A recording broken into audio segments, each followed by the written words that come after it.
ప్రభువైన యేసుక్రీస్తు నామమున ఈ కార్యక్రమమును వీక్షిస్తున్న మీ అందరికీ శుభములు తెలియజేస్తున్నాను. విజన్ క్యూటీ ఫెలోషిప్ వారి యేసుతో ఏకాంత సమయం ఈ క్వైట్ టైం కార్యక్రమానికి మిమ్మల్ని ప్రేమతో ఆహ్వానిస్తున్నాను. దేవుని వాక్యాన్ని అనుదినం ధ్యానించినట్లు దేవుడు మనకు ఈ సమయాన్ని దయచేస్తున్నందుకై ప్రభువుకు వందనాలు తెలియజేస్తున్నాను. మనం నిన్నటి వరకు మలాకి గ్రంథ ధ్యానాలు ముగించుకున్నాం. ఈరోజు మనం కీర్తన గ్రంథం నుండి వాక్య ధ్యానాలు విననున్నాం. ఈరోజు మన ధ్యానం నిమిత్తమై ఏర్పరచిన లేఖన భాగము 109వ కీర్తన మొదటి 15 వచనాలు. ముందుగా ఈ భాగంలో నుండి 1వ వచనం నుండి 4వ వచనం వరకు మనం చదువుకుందాం. నా స్తుతికి కారణభూతుడవగు దేవా, మౌనంగా ఉండకుము. నన్ను చెరుపవలనని భక్తిహీనులు తమ నోరు కపటము గల తమ నోరు తెరచి ఉన్నారు. వారు నా మీద అబద్ధములు చెప్పుకొనుచున్నారు. నన్ను చుట్టుకొని నా మీద ద్వేషపు మాట్లాడుచున్నారు. నిర్నిమిత్తముగా నాతో పోరాడుచున్నారు. నేను చూపిన ప్రేమకు ప్రతిగా వారు నా మీద పగపట్టి ఉన్నారు. అయితే నేను మానక ప్రార్థన చేయుచున్నాను. ఈనాటి లేఖన భాగం ఆధారంగా మనం ఏర్పాటు చేసుకున్న అంశం ఏదనగా పట్టుదలతో ప్రార్థించుట, ప్రేయింగ్ ఫర్వెంట్లీ.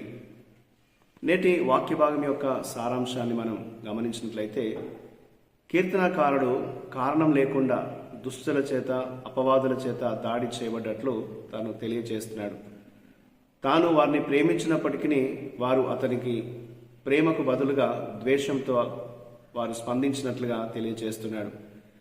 కీర్తనకారుడు నీతిమంతులపై అన్యాయం జరుగుతూ ఉంటే చూస్తూ ఊరుకోలేకపోయాడు. నీతిమంతులకు జరుగుతున్న అన్యాయాన్ని బట్టి అతను మాట్లాడుతున్నట్లుగా ఈ లేఖనంలో మనం చదువుతున్నాం. కీర్తనకారుని యొక్క కష్టాలు కేవలం వ్యక్తిగతమైనవి కావు, వక్రీకరించిన సామాజిక నిర్మాణం నుండి వచ్చినవి. కాబట్టి అతను న్యాయం జరగాలని, న్యాయం కోసము దేవుణ్ణి ప్రార్థించాడు. దుర్మార్గులకు జరగవలసిన వాటి విషయమై ప్రార్థించాడు. దేవుడు తన ప్రార్థనను వింటాడని మరియు న్యాయాన్ని స్థాపిస్తాడని ఆశించి అతడు నమ్మినట్లుగా ఈ కీర్తనంలో మనం చదువుతున్నాం. ఇందులో మనం నేర్చుకునే పాఠాన్ని మనం ఆలోచించినట్లయితే 4-5 వచనాల్లో ఈ కీర్తనకారుడు తనకు అన్యాయం చేసిన వారిపై ప్రతీకారం తీర్చుకోలేదని చెప్పాడు. బదులుగా అతను దేవుణ్ణి ప్రార్థించాడు. ద్రోహము మరియు అన్యాయం యొక్క అతని భావాలు అతన్ని శాపాలను ప్రార్థించేలాగా చేసినప్పటికీ చివరు అతను తన శత్రువులకు తీర్పు తీర్చడానికి దేవుణ్ణి విశ్వసించాడు.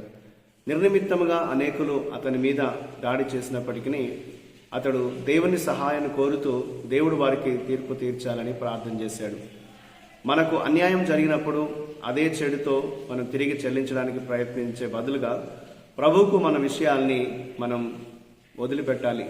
ఆయనే అన్నిటినీ సరిదిద్దగలిగినట్టుగా ఆయనకు మనం ప్రార్థించాలనేది దేవుడు మనకి లేఖనం ద్వారా జ్ఞాపకం చేస్తూ ఉంటున్నాడు.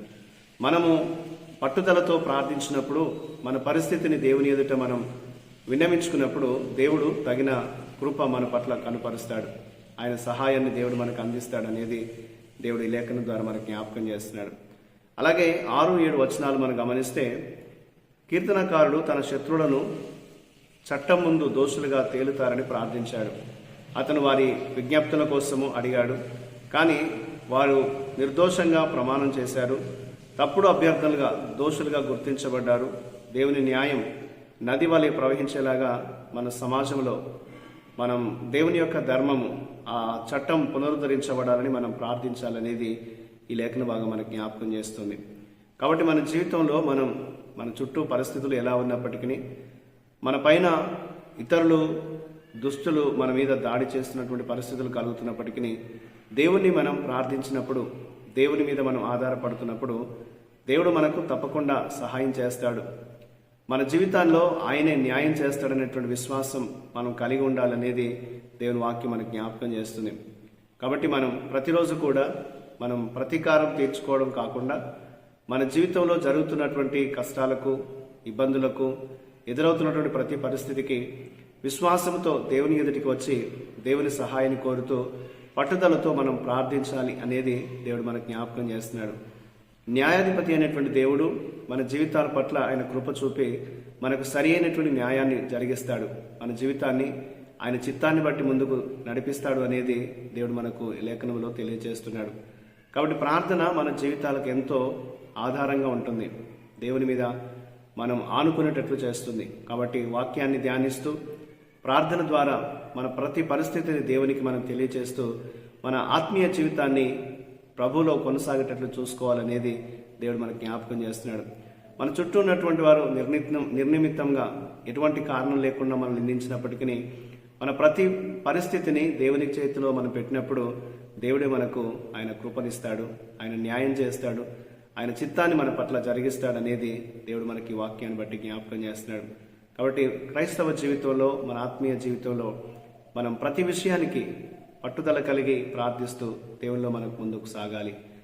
దేవుడు తనకు ప్రార్థన చేసే వారికి, తనకు నిజంగా మొరపెట్టే వారందరికీ సమీపంగా ఉంటానని వాగ్దానం చేశాడు. దేవుడు మన ప్రార్థనలు విని మనకు తప్పకుండా ఆయన జవాబు అందిస్తూ ఉంటాడు, మనకు న్యాయం జరిగిస్తాడు. కాబట్టి మన జీవితంలో దేవుని ప్రార్థించడం ఎప్పుడు కూడా మానకూడదని, పట్టుదల కలిగి విశ్వాసంతో దేవుని ప్రార్థిస్తూ ఆత్మీయ జీవితంలో ముందుకు సాగాలని దేవుడు మనకు ఈ లేఖనాన్ని బట్టి జ్ఞాపకం చేస్తున్నాడు. ఆ రీతిగా మన ప్రార్థనలో మన జీవితం కొనసాగే విధంగా దేవుడు మనకు సహాయం చేయనట్లు మనం దేవుని ప్రార్థిస్తాం. మా ప్రియ పరలోకపు దేవ, మా ప్రభువా, నీకు వందనాలు. నీ రాజ్యం ప్రకారం ప్రేమ మరియు న్యాయాన్ని సమతుల్యం చేయడానికి మాకు సహాయం చేయండి. నువ్వు నీతిమంతుడవు, న్యాయం చేసే దేవుడు, ప్రార్థన ఆలకించేవాడు తండ్రి. మా ప్రతి పరిస్థితిలో నీకు మొరపెడుతూ నీ మార్గంలో సాగే కృప మాకు ఇవ్వమని మమ్మల్ని మీకు అప్పగించుకుంటూ యేసుక్రీస్తు నామమున ప్రార్థిస్తున్నాను తండ్రి, ఆమేన్. ప్రియులారా, మీరు సమయం తీసుకొని ఈ యొక్క వాక్య ధ్యానం విన్నందుకు మీకు ప్రత్యేక వందనాలు. ప్రతిరోజు మీకు అందించబడుతున్న ఈ అనుదిన ధ్యానాలు మీకు దీవెనకరంగా ఉన్నట్లయితే మీ యొక్క అనుభవాల్ని మాతో పంచుకోవాలని కోరుతూ ఉంటున్నాను. ప్రభు కృప మనకు ఎల్లప్పుడూ తోడయుండి కాపాడును గాక. ఆమేన్.